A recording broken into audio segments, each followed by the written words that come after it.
Imagine this. A powerful company is bleeding money and no one knows why. The new CEO, an honest black man, steps in determined to uncover the truth. But what he finds is far worse than just financial loss. Corruption, racism, and betrayal lurking at the highest levels. To expose the truth, he takes a bold step. He disguises himself as a janitor in his own company. No one recognizes him. No one suspects a thing. He watches, he listens, he waits. Until one fateful night when a top executive, a man dripping with arrogance and hate, walks past him and spews racist insults. What happens next will leave you stunned.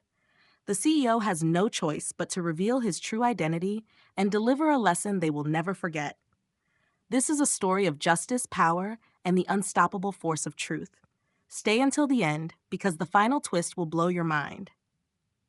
Before we dive in, like if you stand for justice, subscribe for more powerful stories, comment your thoughts, and share this with someone who needs to hear it. Now, let's begin. It was a bright Monday morning when Malcolm Carter stepped into his new role as the CEO of Sterling Enterprises, one of the largest manufacturing firms in the country.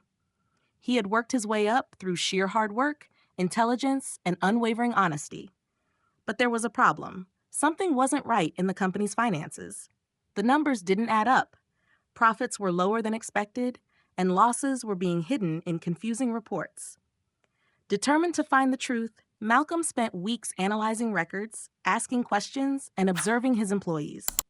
Soon, he uncovered something disturbing. Some of the top executives were not only corrupt, but also racist.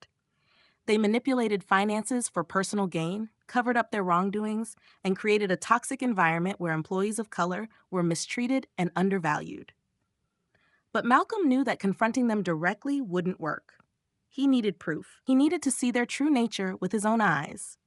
One night, Malcolm made a bold decision. He disguised himself as a janitor and started working night shifts in the company's headquarters. With a mop in hand and a name tag that read James, he observed everything. He saw how certain employees disrespected the cleaning staff, how they manipulated reports, and how they spoke with arrogance about their power. One particular executive, Richard Collins, the vice president of operations, stood out the most. He treated janitors as if they were invisible, except when he wanted to insult them.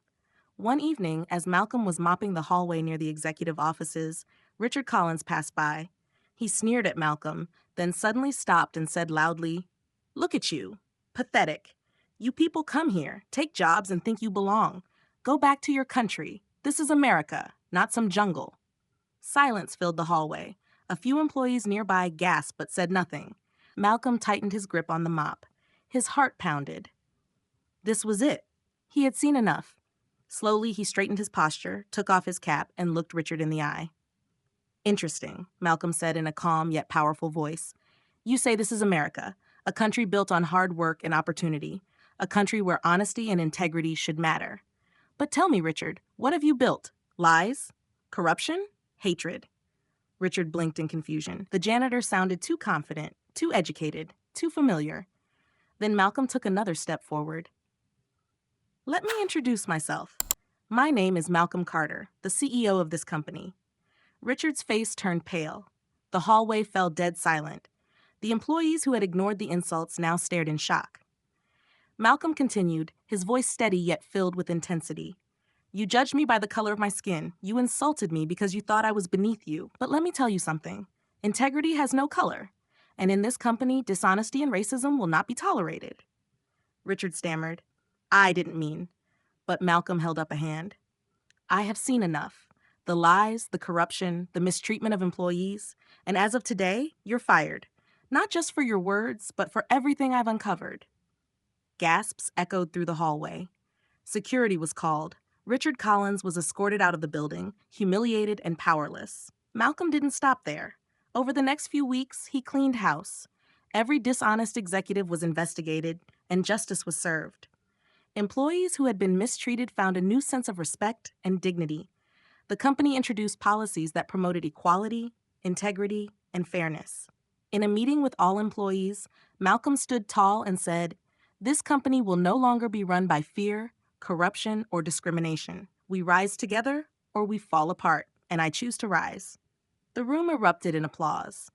Employees who had once felt powerless now saw hope. And for the first time in years, Sterling Enterprises wasn't just a company, it was a family. The story of Malcolm Carter became legendary.